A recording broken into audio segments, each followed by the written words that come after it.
Alors aujourd'hui, nous nous sommes réunis aujourd'hui à Saly afin de pouvoir poser des problématiques qui concernent le secteur qui nous fait vivre, on va le dire comme ça, qui est le secteur du tourisme. Mais quand le secteur du tourisme fait vivre, en tout cas les acteurs, il fait également vivre toutes les parties prenantes du tourisme. Parce que le tourisme ne se limite pas à seulement nous. Il y a une chercheuse ici qui nous a dit un fait qui est très important, à savoir qu'ils se sont rendus compte que 85%, je pense, de toutes les devises qui entrent au Sénégal sont réexportées. Nous n'avons rien contre les personnes qui viennent vendre notre destination, qui est le Sénégal. Ce que nous souhaitons, c'est que les parties prenantes, que toutes les personnes qui sont impliquées dans ce secteur du tourisme, qui est un secteur important, qui apportent des devises, puissent bénéficier et vivre de ces dividendes-là.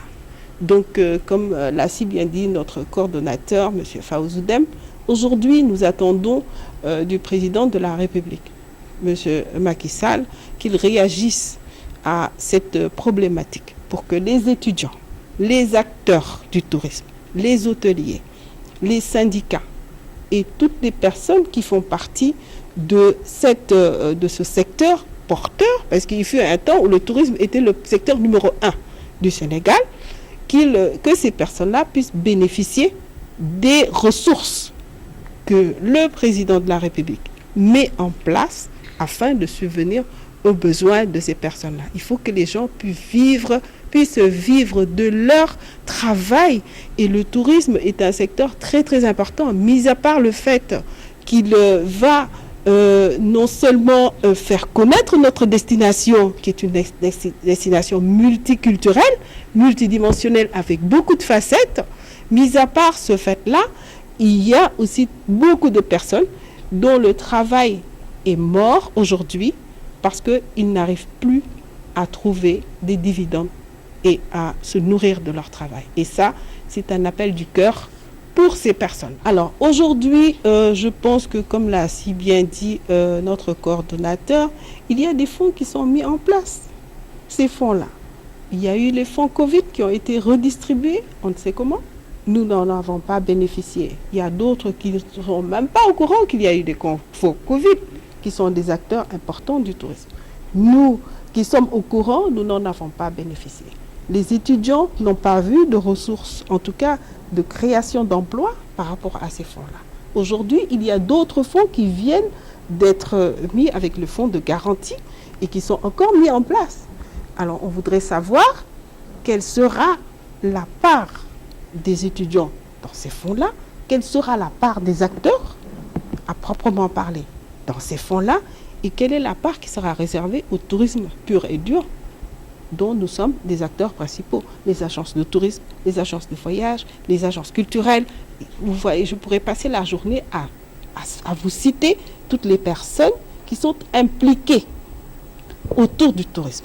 On ne peut pas partir sans l'infrastructure. Le président a fait d'énormes progrès sur ce côté-là.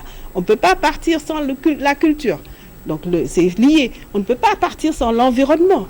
Il y a beaucoup de sites qui sont en perdition, qui sont en train de mourir.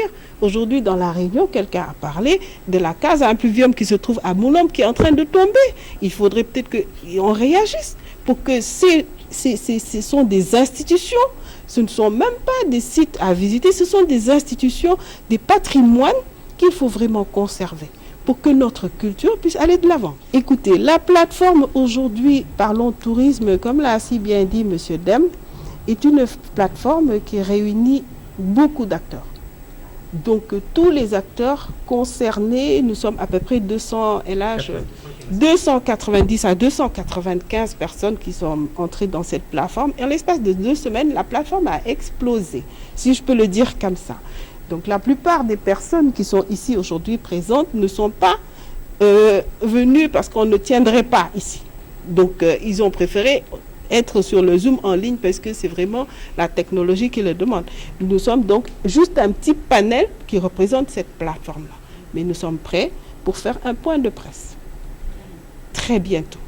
Inch'Allah, nous sommes en train de travailler dessus et ce point de presse vous en dira plus sur ce que nous préparons.